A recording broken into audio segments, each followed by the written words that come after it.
मुझे याद नहीं कि मेरा जन्म कब हुआ,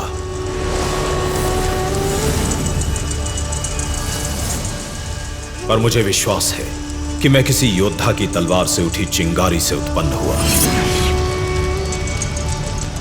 मैं अग्नि हूं, वही जिसे देश प्रेमियों ने प्राणों की आहुति देकर पवित्र किया और जिसे ओडिशा की महान संतानों ने अपने हृदय में जीवित रखा।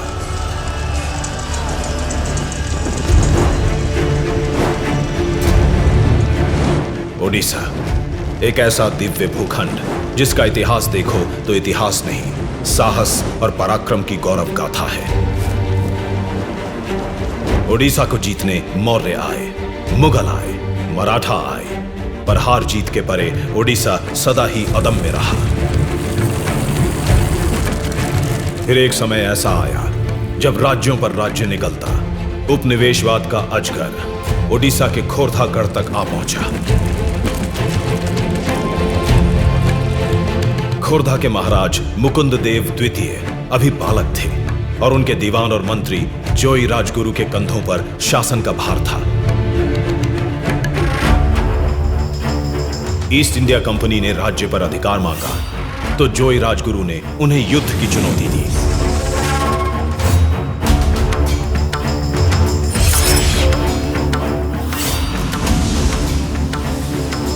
सन 1804 7,000 अंग्रेज सैनिकों के सामने मुट्ठी भर पाइको योद्धा निर्भयता का कवच पहने खड़े थे।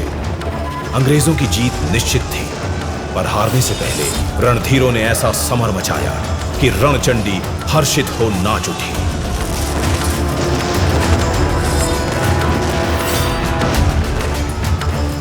मातृभूमि ने आंचल फैलाकर एक एक सपूत का बलिदान स्वीकार किया। अंग्रेजों ने जोई राजगुरु पर मुकदमा चलाकर निर्ममता से उनका वध कर दिया।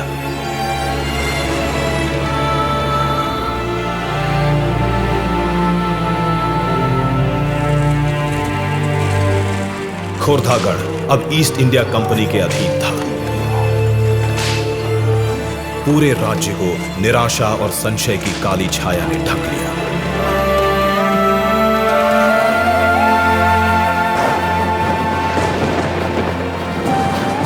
ऐसे में पाइको कुल गौरव बॉक्सी जगबंधु अपने महान पूर्वजों के पुण्य प्रताप को कैसे धूल में मिलने दे सकते थे। 1817 में सबल भुजाएं भड़क उठी, इंद्र के वज्र में कंपन हुआ, काला आकाश कड़कती बिजलियों से धवल हो उठा। तेजस्वी पाइको खड़ग अपनी मयान से बाहर आई और सरदार बॉक्सी ने पहले स्वतंत्रता संग्राम का शंखनाद किया।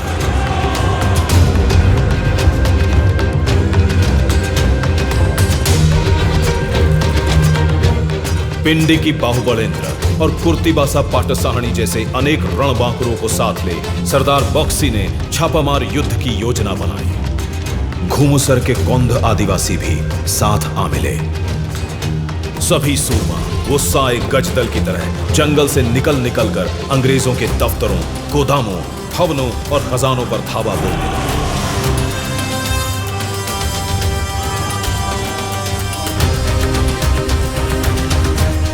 पाइको विद्रोह की क्रोधाग्नि में शत्रु ध्वज भस्म होने लगा।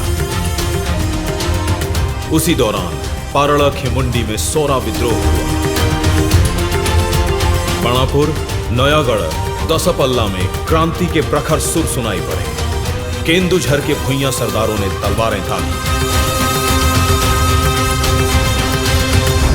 पूरे 10 वर्षों तक सरदार बॉक्सी प्रतिकूल परिस्थितियों से हारे बिना लड़ते रहे। फिर एक दिन उन्हें धोखे से बंदी बना लिया गया। पर क्रांति की आग अब दावानल बन चुकी थी, जिसे वीर सुरेंद्र साय जैसे राष्ट्रभक्तों ने जलाए रखा। वीर सुरेंद्र साय के साथ खेस गांव के जमींदार माधो सिंह, फत्ते सिंह और उनके पूरे परिवार ने जन्मभूमि का ऋण अपने प्राण देकर उतारा। कालाहांडी के रिंदो माझी और कोरापुट के लक्ष्मण नायक ने जीते जी अंग्रेजों की तलवार को जंग नहीं लगने दिया। देशभक्त बलिदान के ऊंचे से ऊंचे कीर्तिमान स्थापित कर रहे थे, तो अंग्रेज सरकार क्रूरता और नीचता की गहरी खाई में उतरती जा रही थी।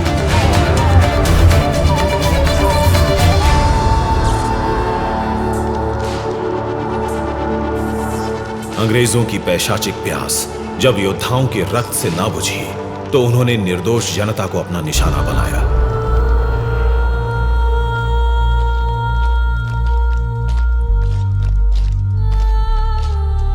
कभी एमको सिमको मैदान में निहत्थे आदिवासियों पर गोलियों की बौछार की, तो कभी इरम में शांतिपूर्ण प्रदर्शन करते लोगों का संहार किया। इन रक्त तीर्थों पर बेकसूर लोगों की चीखें जैसे आज भी हवा में ठहरी हुई हैं। लेकिन ऐसी अनगिनत चीत्कारों और पुकारों के बीच जब बालक बाजी राउत की मासूम आवाज सुनाई देती है, तो आत्मा में शूल सा उतर जाता है। अंग्रेज पुलिसकर्मियों ने कुछ प्रदर्शनकारियों की हत्या कर दी थी। जन आक्रोश से बचने के लिए छुपते छुपाते जब वे लोग नीलकंठपुर घाट पहुंचे, तो उनका रास्ता एक नन्हे नाविक ने रोक लिया। तुम्हें माने सब हत्या करी, तुम मानो को डगारे नदी पार करे भी नहीं। बहुत धमकाने पर भी जब 12 साल के बाजी राउत का संकल्प न टूटा, तो एक निष्ठुर अंग्रेज ने दहकता हुआ अंगारा कोमल से सीने में उतार दिया। अंतिम क्षणों में भी बाजी राउत अपने साथियों को चेताता रहा।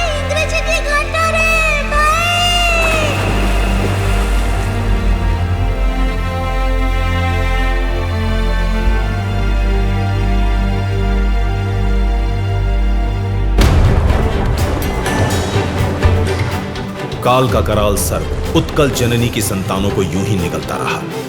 समय बीता, सदी बदली, पर उड़िया समाज धीरज खोए बिना देश पर अपना सर्वस्व न्यौछावर करता ही गया। बाघा ज्योतिन जैसे विलक्षण वीरों ने स्वतंत्रता संग्राम में नए प्राण फूंके। नेताजी सुभाष चंद्र बोस जैसे महामानवों ने उड़ीसा की कोख को धन्य किया। पंचशखा पंडित गोपबंधु दास, पंडित नीलकंठ दास, पंडित गोधाबारिस मिश्रा, आचार्य हरिहर दास और पंडित कृपा सिंधु मिश्रा नवक्रांति के अग्रदूत बने।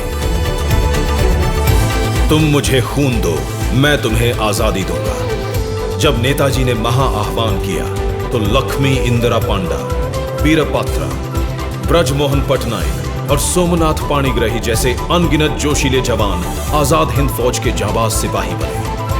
वहीं दूसरी ओर मधुसूदन दास, पारड़ा महाराजा, हरे कृष्ण महताब, रमा देवी, मालती देवी, अन्नपूर्णा देवी, पार्वती गिरी, चंद्रशेखर बेहरा और गुरुबारी मेहर जैसे अनेक नेताओं ने गांधी जी के असहयोग आंदोलन और नमक सत्याग्रह को बल दिया।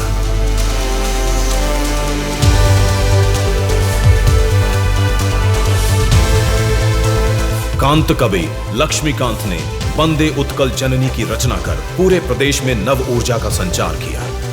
भारत छोड़ो आंदोलन का आगाज हुआ तो बरगढ़ जिले के पनीमोरा ग्राम का हर व्यक्ति अंग्रेजों को भारत से बाहर खदेड़ने बढ़ चला। ओडिशा के शेर हर मोर्चे पर तैनात थे।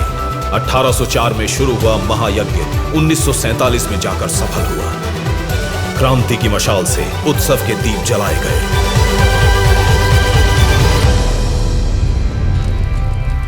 और मैं तो कल भी प्रकाशमान था और आज भी प्रज्वलित हूं। अगर देखो तो अमर जवान ज्योति की किसी अग्नि शिखा में मेरी लपट भी दिख जाएगी। मुझे कभी बुझने ना देना। मैं सम्मान हूं तुम्हारे पूर्वजों का। मैं ताप हूं देश प्रेम का। मैं तेज हूं अदम्य ओडिशा का।